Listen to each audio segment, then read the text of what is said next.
What up, y'all? So in this video, topic of today's video is how I went from a nerd, a loser, social reject in college to most popular. Now there's a very logical explanation of why I would consider myself most popular or in that category, as I'm gonna explain later. And I think a lot of other people would agree with that as well. And you're gonna see that as I break this down for you. So essentially, I graduated from high school back in 2016. I always knew I wanted to go out of state, so I went to a very large university. Keep in mind, with this most popular thing I'm talking about, this is not like most popular in high school. This is not like most popular of a small private school or a small community college with like a couple thousand people. This is like a large public D1 school university with, you know, tens of thousands. I think we had like 40, 50,000 plus students, okay?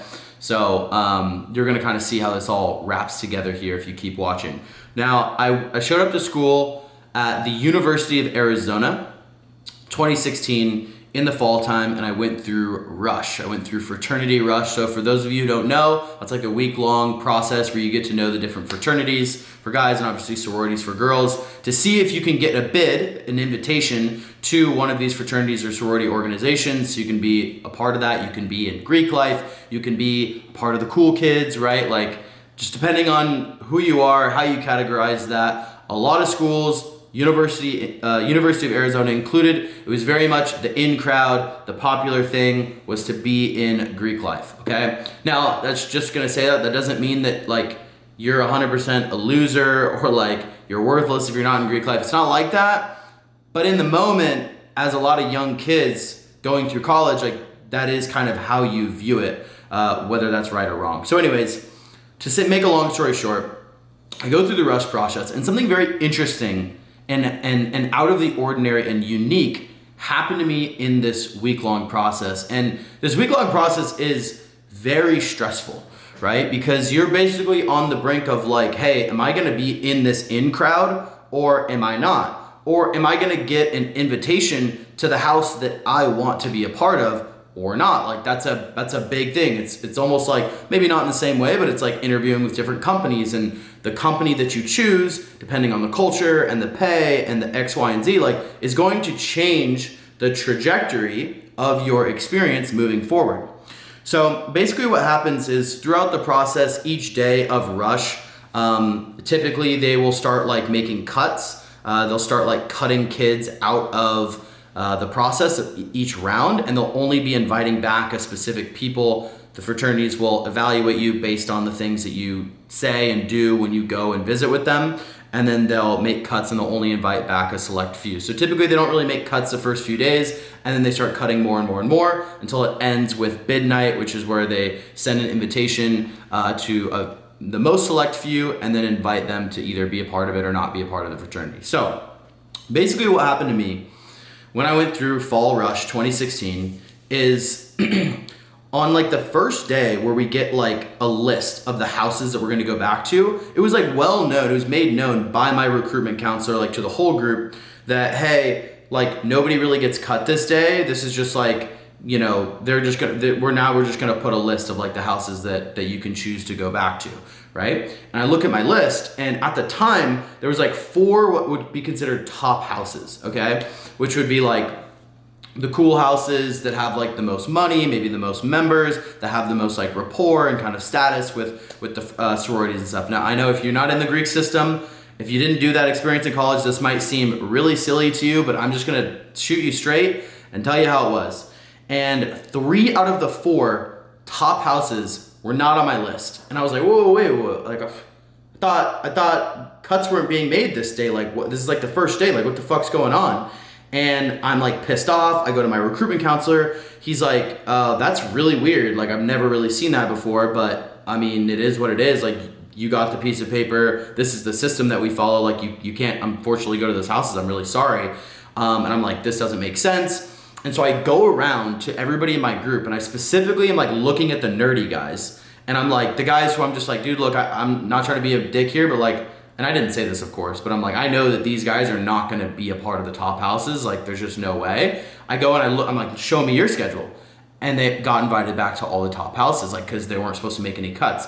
So here I am, like, devastated, like, what the fuck? Like, I didn't get called back to 3 out of the 4. Like, that is severely dwindling my chances. So long story short, I get dropped from the one top house that I still had on the list, and then it's kind of like 4 top houses, and there's a few houses like right below in the list of like this cheesy kind of like popularity and status game, right? So I end up getting a bid from like this house right here. It's like right below the top house. And I get to the end of it, but it's still like, it wasn't me. It just didn't feel right. And I was like this close. I was literally like, I had to leave in like 10 minutes to go to the bid night, like acceptance dinner, and say like, I'm a part of this fraternity. I'm gonna accept the bid, the invitation, like we're good to go. And I just thought to myself, and I was like, you'll get another opportunity in like 6 months, 5 or 6 months from now. I can rush in the springtime and I can try again, but it would mean that I have to go 6 months of my freshman year at school without being in a fraternity, not pledging a fraternity, not being a part of the organization, just a GED, or a goddamn independent is what it stands for, like someone who's not a part of the Greek system. And I thought about it so hard, and I was stressing over this decision. I was like, fuck, what do I do? And I was just like, man, I gotta go with my gut. And I decided not to go. So I just said, fuck it, I'm gonna bite the bullet this first 6 months. Oh, and in that environment, the University of Arizona, being the type of guy, like, it's one thing to be a G, as I call it, and you're like, I don't give a fuck about fraternities, that's not a good fit for me, I don't wanna do that, like, that's just not me. That's one thing. It's another thing to be the type of guy that wants to be in a fraternity, that knows it's a good fit, that knows that the type of guys that he's gonna vibe with and the type of girls that he's gonna wanna hang out with are like gonna be a part of that tribe, that Greek life, that social environment, right?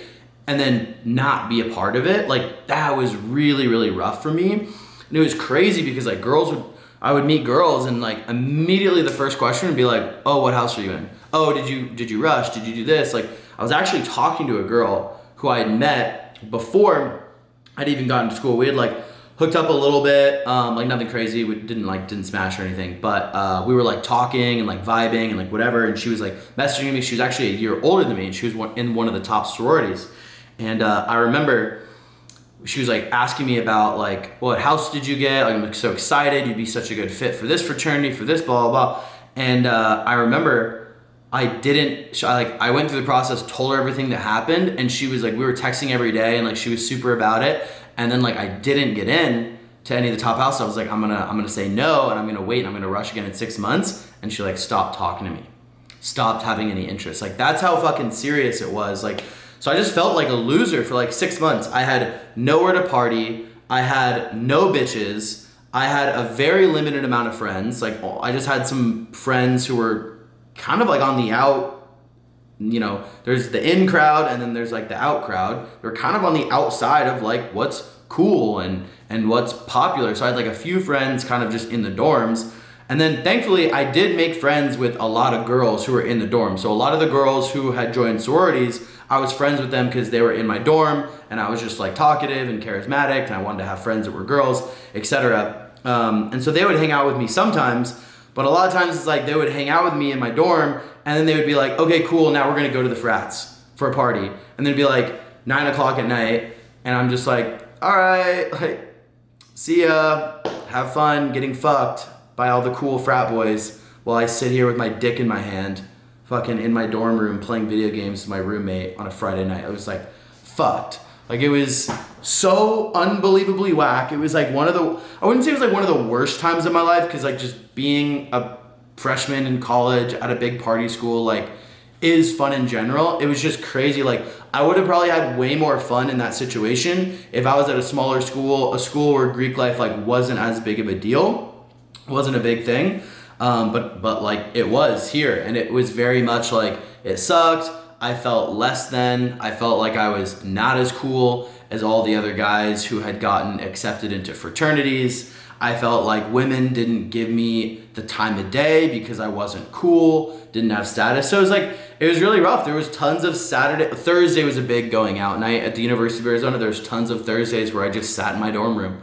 I was playing video games, or me and my roommate would get a bottle and just get fucked up and get drunk. But like we couldn't throw a party in our dorm, right? We could have maybe a little like pre-games. We could have girls come back, you know, after they got back from the frats. Granted, they didn't get stolen by one of the fucking stud frat boys.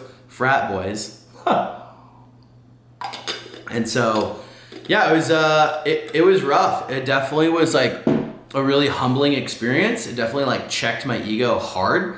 I came into the University of Arizona firing like, I'm so ready for this. Like, let's throw down. Let's get some status. Let's get bitches. Let's party. Like, just the classic American fraternity situation.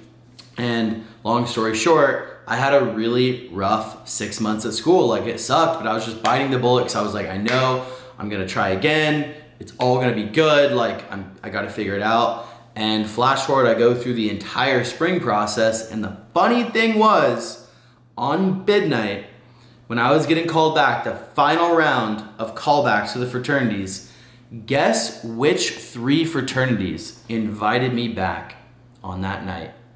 If you guessed the exact same 3 fraternities that were mysteriously dropped off of my callback list 6 months before, you are right. It's exactly what happened. And so I think there was a couple things that contributed to that, which is that number one, I think it was just a fluke. There was some sort of human error or something in the process that went by in the first time I went through Rush that led to me not getting called back to those 3 houses on like day fucking 2 or whatever, where they didn't even make cuts. The other thing though is I think there was a big kind of cultural difference and sort of shock a little bit. Funny enough, moving from like the outside suburbs of Seattle to Arizona, like people dress different, they talk different, had different haircuts a little bit. And I just think that like the vibe that I maybe gave off coming into school originally was not that great, didn't really fit in, wasn't that cool. And after being in Arizona, being at the University of Arizona for 6 months, I had enhanced my style a little bit, had a little bit more charisma, like grew my hair out a little bit, like was just doing things. So I think I had a better presentation in general. I was way more prepared. I was a cooler individual coming into that next round of Rush. So anyways, I got into one of the top houses. It was SAE, the University of Arizona. I ended up having a really good experience there. I dove in, I had tons of friends, I partied a lot, I was pledging, so I got hazed, I went through the full experience, everything was good, and I had a really, really fun time. And then what happened, and this is kind of like the second piece, is like how I got to this most popular position, which I'll kind of explain and break that down. You may or may not agree with this, but essentially being in a top house is, by the definition of that environment, that is popularity, that is situational status, that is local star power, right? Within the frame of Greek life at a big university in America, right? So I had that, right? But then in addition to that, when you are a sophomore, I think it was 3 or 4 top sororities, and then just 3 of the top fraternities got together, and they had this super exclusive, separate kind of just drinking club, social club drinking club. It was called Chimes. And this was if popularity was Greek life was popularity on one scale, this was taking it to another level, because now there was this other organization that was only restricted to the top fraternities and sororities, that then held a second round of interviews and Rush basically, and they would pick 3 to 4 members from each organization to be a part of this 30-person organization called Chimes, which you got to be in for your junior year. And we kind of wore these jerseys with our name on them, and it was a well-known thing, so it was even more exclusive. And then sophomore year, you actually interview for that, and then all the juniors who are currently in this Chimes club then will interview you, they'll haze you, they're very they operate with a lot of scrutiny, right? They're very strict, they're very particular of who they let in, blah blah blah. And so long story short, I actually got in, to Chimes, which is kind of crazy to think about that, because they only accepted 4 guys from my fraternity. Was it 3 or 4? It was 4. And yeah, so that was interesting. And then through that experience, I got introduced to like a lot of other people. I actually got introduced to my ex-girlfriend at the time, or my girlfriend at the time, ex-girlfriend now, obviously, who was incredibly attractive, in my opinion, probably one of the most attractive girls at the entire school. Maybe I'm biased, whatever. But yeah, through that, it's just an interesting progression of like where I started there and then kind of going through the experience. Sophomore year, I lived at like a luxury high-end apartment, would like throw parties with my friends all the time in those apartments, which was like on this corner of campus, and everybody loved it. There was tons of students, it was awesome. And then junior year, I actually lived in like this big off-campus fraternity house where we like threw tons of parties, and there was like 30 something guys that lived there. We had a pool, like it was a crazy good time, very fun. And I just ended up in this position that was completely different from where I started, which was, you know, very exclusive, club member, well-known in the, you know, fraternity community, et cetera, et cetera. So that's kind of my story that I wanted to share. Not sure if you can relate. Maybe you're watching this. Maybe you want to join a fraternity. Maybe you didn't join a fraternity and you're questioning whether it was the right move, whether you should go to college in general. I don't know, but I thought it was just interesting to kind of tell that story. So if you have any questions on like how I did that or what were the changes, maybe I can make a follow-up video that maybe I can talk about some of the reasons why I think that I went from A to B and how I was able to kind of like close the gap there. But this video is getting pretty long now, so I'm gonna cut it short. My voice is even getting a little scratchy because I've just been yapping away. But anyways, back with the frickin' one takes, telling my story, showing the journey along the way as we improve and as we continue to level up as a man in this life, running and gunning.